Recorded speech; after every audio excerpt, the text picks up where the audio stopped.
Bien, bonjour. Donc, première vidéo consacrée à l'analyse de données avec Excel. C'est une des utilisations d'Excel qui est quand même assez importante. Donc, il s'agit de prendre en compte des volumes de données assez importants, puis de traiter ces données, de les agréger, de les transformer avec Excel pour tenter de les rendre plus intelligibles et d'en tirer des informations utiles. Alors, vous verrez sur l'exemple que nous prendrons tout à l'heure que même avec un volume de données qui n'est pas très important, notre cerveau n'est pas capable de tirer une quelconque information en observant simplement toutes ces lignes de données. Voilà, alors d'où est-ce que ces données peuvent provenir? Donc en contexte professionnel, ce sont souvent des données qui sont fournies par les applications du système d'information structurant de l'entreprise, d'applications comme la prise de commande, la facturation, la gestion RH, etc. Ce sont des données que l'on ne rentre pas manuellement dans Excel en général, elles sont beaucoup trop volumineuses pour cela. Alors, elles peuvent aussi provenir d'autres horizons, comme des données statistiques que vous pouvez trouver sur le web et que vous souhaitez analyser, par exemple. Alors, les applications professionnelles offrent souvent des fonctionnalités d'analyse de données, mais vous pouvez avoir des besoins supplémentaires et Excel peut vous aider dans ce cas-là. Voilà, donc c'est ce que nous allons essayer de faire sur un exemple simple. Cette analyse, elle consiste principalement à agréger les données selon différents critères et à en obtenir des représentations graphiques, mais qui peuvent être aussi cartographiques.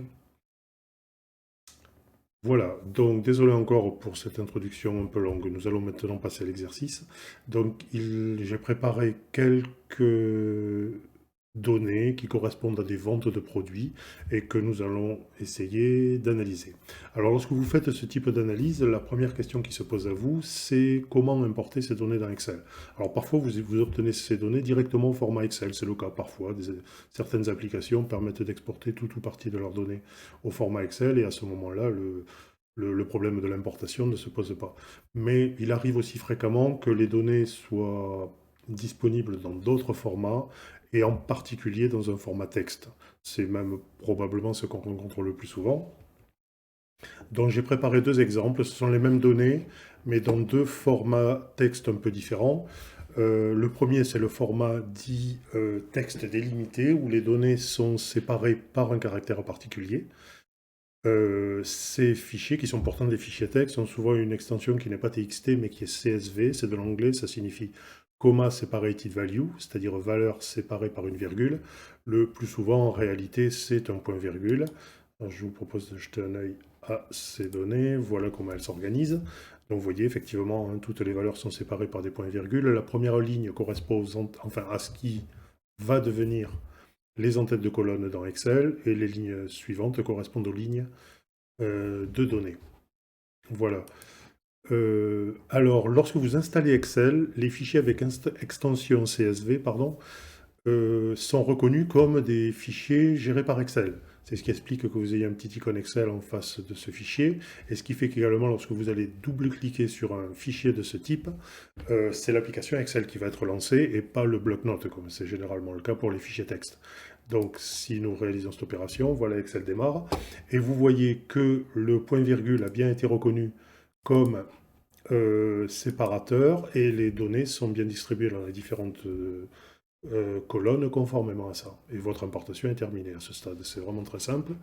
Alors, que se passe-t-il maintenant si le caractère séparateur n'est pas un point-virgule, mais un autre caractère?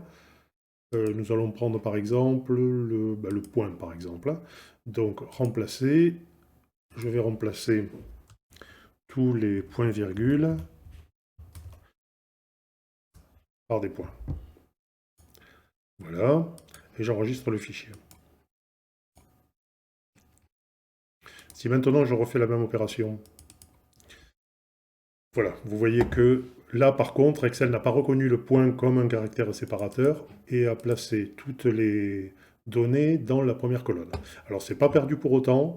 Il y a plusieurs manières de distribuer les données dans les colonnes. La première consiste à sélectionner la colonne unique, donc pour le moment, et d'utiliser les fonctions du ruban Données. Dans le groupe Outils de données, vous avez un outil Convertir, voilà, qui vous lance ce qui correspond en fait au à l'assistant traditionnel d'importation de fichiers texte. Vous verrez, on va le revoir tout à l'heure lorsqu'on va directement importer des fichiers texte. Donc cet assistant a besoin de quelques informations, le type de fichier délimité aux largeurs fixes. Ici nous sommes bien en délimité, mais vous voyez dans l'aperçu que les données ne sont pas distribuées sur les colonnes parce que le point n'est pas reconnu comme caractère séparateur. Suivant, et là vous avez la possibilité d'indiquer quel est le caractère séparateur utilisé, donc autre, et vous saisissez un point. Et là vous voyez dans l'aperçu qu'immédiatement les colonnes sont cette fois bien distribuées. Alors si vous cliquez sur suivant, vous avez la possibilité de préciser les formats des différentes colonnes, mais bon c'est quelque chose qui peut être fait par la suite, donc je ne vais pas le faire tout de suite. Il suffit de cliquer sur terminer pour avoir les données importées sous Excel exactement comme elles l'étaient tout à l'heure. Autre possibilité consiste à partir du fichier CSV qui utilise un point comme un caractère séparateur et à modifier l'extension.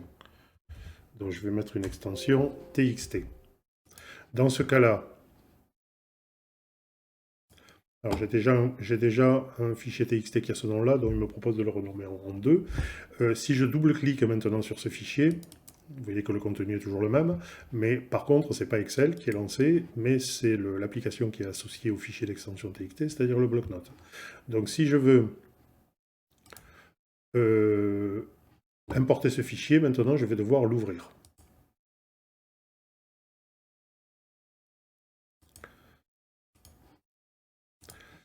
Alors en m'y prenant de cette manière, ce que je ne vois, c'est uniquement les fichiers d'extension gérés par Excel, mais je peux modifier le type de fichier pour demander à voir tous les fichiers texte. Voilà, et je retrouve bien mes deux fichiers TXT, alors c'est celui-ci, hein, qui correspond à mon texte délimité. Si je fais ouvrir maintenant, voilà. Excel reconnaît que c'est un fichier texte et me propose le même assistant d'importation que, enfin en tout cas la même succession d'écrans que celle que nous venons d'utiliser. Alors je vais indiquer également qu'il est délimité. Voilà, je vais indiquer que mes données ont bien des en-têtes, puisque la première ligne correspond effectivement à des en-têtes. Suivant. Voilà, exactement comme tout à l'heure, le caractère point n'a pas été reconnu comme séparateur, mais je peux l'indiquer ici. Voilà, la répartition se fait bien. Et ensuite, j'ai à nouveau mon écran qui permet de préciser les formats, mais je ne vais pas le faire. Et on retrouve exactement la même importation. Voilà. Alors, il y a un autre format de fichier texte que l'on rencontre parfois de moins en moins. Je pense vraiment qu'aujourd'hui, la grande majorité des fichiers texte qui vous sont proposés soit à l'extraction à partir d'applications, soit comme données statistiques disponibles sur le web, sont des fichiers délimités. Mais bon, c'est quand même quelque chose qu'on peut rencontrer. Donc c'est mon deuxième exemple. Et voilà comment se présente ce type de fichier. Alors là, il n'est pas nécessaire d'utiliser un caractère séparateur, puisque les colonnes ont une largeur fixe. Le champ date aura toujours exactement la même valeur. Le champ ensuite produit exactement la même. Alors le champ date sur 1, 2, 3, 4, 5, 6, 7, 8, 9, c'est sur 10 caractères. Dans les 10 premiers caractères, c'est le champ date. Ensuite, je crois que produit correspond à 15, département aussi. Enfin, vous voyez, chaque colonne peut être repérée par un certain nombre de caractères qui lui sont associés. Voilà. Alors, même chose que dans l'autre cas, .txt, je dois l'ouvrir dans Excel, je ne peux pas, en double-cliquant dessus, c'est le bloc-notes qui sera lancé, donc ouvrir. Donc il est ici, même chose, je dois préciser que je souhaite voir les fichiers avec extension texte, et cette fois c'est celui-ci que je vais ouvrir. Voilà, le même assistant d'importation apparaît. Cet assistant d'importation est assez ancien, hein. Il existe depuis de très anciennes versions d'Excel. Parce qu'il est simplement assez performant et donc il a été conservé. On verra tout à l'heure qu'il y a aujourd'hui un nouveau mode d'importation qui a été introduit. Donc ici je suis en largeur fixe, vous voyez, là Excel l'a deviné. Par contre, voilà, vous voyez dans l'aperçu qu'il a un peu de mal à deviner où s'arrête à chacune des colonnes, mais donner un nom de tête, c'est bien le cas. Voilà l'écran qui apparaît. Donc là, des lignes verticales vous sont proposées pour marquer les différentes colonnes. Alors, par défaut, il en place deux, généralement, qui ne sont pas du tout bien placés. Donc, il suffit de les déplacer pour délimiter les colonnes en question. Donc la colonne date va jusqu'ici, ensuite la colonne produit vient jusqu'ici, la colonne département vient jusqu'ici, la colonne commerciale vient jusque-là, ensuite la colonne quantité vendue, elle, vient jusqu'ici, et la colonne montant est la dernière. Voilà, une fois que vous avez bien repéré ainsi où commence et s'arrête chacune des colonnes, suivant, voilà, et là vous retrouvez l'écran qui vous permet de préciser les formats des différentes colonnes. Pour la même raison que tout à l'heure, on ne va pas y toucher. Alors je suis un peu surpris parce qu'il n'a pas considéré que ma première ligne était une... Ah si, c'est bien fait là. Donc voilà, donc on retrouve à nouveau les données importées exactement comme dans les cas précédents. Voilà. Alors ce qui est important de noter dans ce cas-là, c'est que le lien avec le fichier texte original est perdu. Les données sont importées, donc dupliquées d'une certaine manière dans Excel, et si le fichier texte dont vous êtes reparti était modifié, les modifications ne sont pas du tout reportées dans Excel, le lien est perdu. Alors il existe depuis... alors, quelle version d'Excel, je ne saurais pas vous dire exactement, mais une nouvelle manière d'importer des données, grâce à un composant qui était, alors un composant additionnel dans certaines versions d'Excel qu'il fallait choisir d'installer, mais qui maintenant est complètement intégré à Excel et qui s'appelle Power Query. Vous en trouvez, les fonctionnalités sont ici, mais vous voyez, vous êtes complètement intégré à Excel. Donc, obtenir des données à partir d'un fichier texte.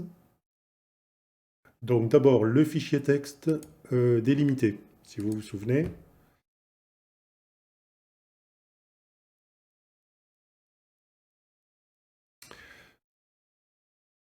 Voilà.